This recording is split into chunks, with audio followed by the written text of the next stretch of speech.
particularly important. Outcomes and results are important. In my research, I do not look deeply at what advertisers or Google are intending to do. I focus on the social conditions that surround the lives of Black women living in the United States and where public information platforms contribute to the myriad conditions that make Black women's lives harder. Barney Whorf and John Grimes explore the discourse of the internet by naming the stable ideological notions of the web which have persisted and are part of the external logic that buttresses and obscures some of the resistance to regulating the web.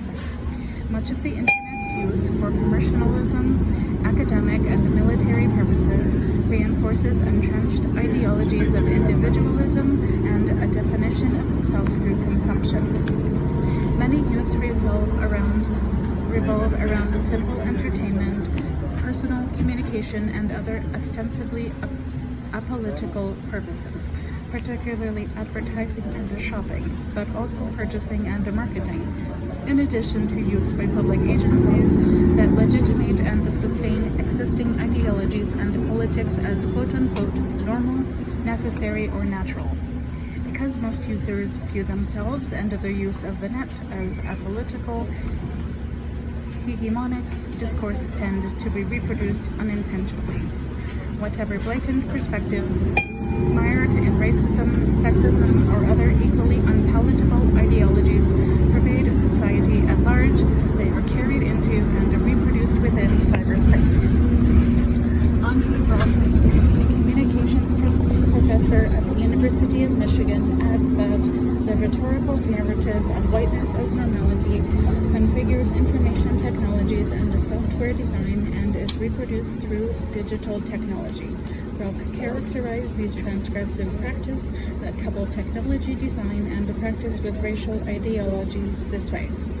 I contend that the Western Internet as a social structure represent and maintain white, masculine, bourgeois, heterosexual, and Christian culture through its content. These ideologies are translucently mediated by the browser's design and concomitant information practice.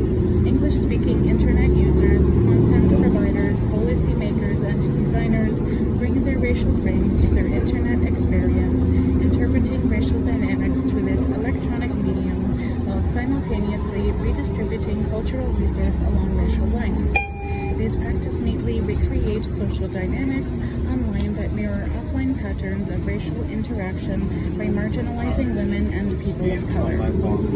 What Brock points to is the way in which discourse about technology are explicitly linked to racial and gender identity, normalizing whiteness and maleness in the domain of digital technology, and as a presupposition for the prioritization of resource content and even design of information and communication technology, ICTs.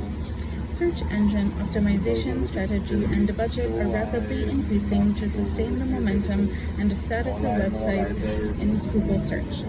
David Harvard, a professor of anthropology and geography at the Graduate Center of the City University of New York, and Norman Fairclough, an emeritus professor of linguistics at Lancaster University, point to the ways the political project of neoliberalism has created new conditions and a demand on social relation in order to open new market. I assert that this has negative consequence for maintaining and expanding social, political, and economic organization around common identity-based interest not solely based on race and gender, although these are stable categories through which we can understand disparity and inequality. These trends in the unequal distribution of wealth and resource have contributed to a culture of public debate and the weakening of democracy. Both Harvard and Fairclough separately note the importance of the impact of what they call new capitalism, a concept closely linked to the informationalized capitalism of Dan Schiller, retired professor from the University of Illinois at Urbana-Champaign, when viewed in the context of new media and of the information age.